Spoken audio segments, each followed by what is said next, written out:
And so the old rabbi's job was to test the younger man by asking him question after question after question.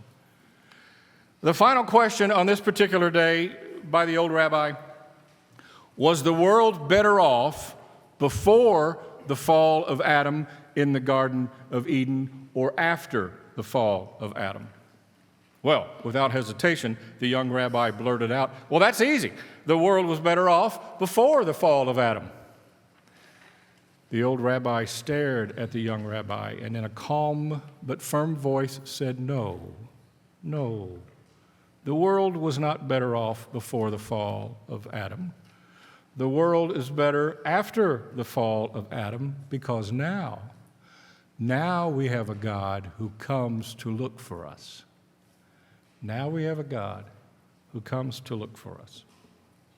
This day, Christians around the world celebrate that life has meaning, that the only thing greater than hate is love. We celebrate that life is redeemed. We celebrate that to be human is to be good, because it is then that we can recognize and honor God. God does not love us because we are good, but we are good because God loves us. And this day, we celebrate that even though every day is a new headline, a new shock, a new injustice, a new violence, a new provocation, a new rhetoric that somehow diminishes the lives and livelihoods of some while protecting the privileges of others, we celebrate that we can rise up and live faithfully in the midst of all this. How? By turning to Jesus for guidance and hope.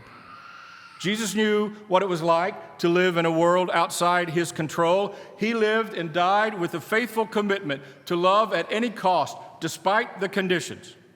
He was rooted in the love of God, and the love of God always looks like healing, community, and justice, always. Today we celebrate that it is never too late to begin again. Because of the resurrection of Christ, God says to Adam, "Adam, that apple thing, I love you." To Peter, who denied Christ, God says, "I love you, Peter. Now let's start over." And poor Judas, he did not understand that he could start over, that Christ forgave him, even if he could not forgive himself. And to each one of us, the message is the same. God says, "I give you new life because I love you, because I am the God who comes to look for you." Jesus invites the person who has any history of abuse, abuser or victim, to find freedom. Jesus invites the person who lives in a home where there is addiction to put that chaos behind. Jesus invites the teenager or the young adult to give up the fear of failure and rejection.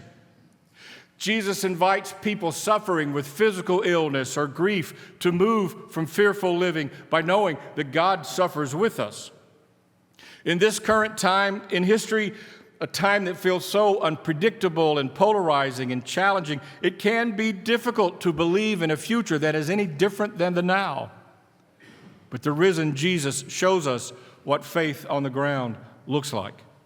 A faith that refuses to believe in the inevitability of injustice, fear, even death. A faith that does the hard work of breaking things open so something new can grow.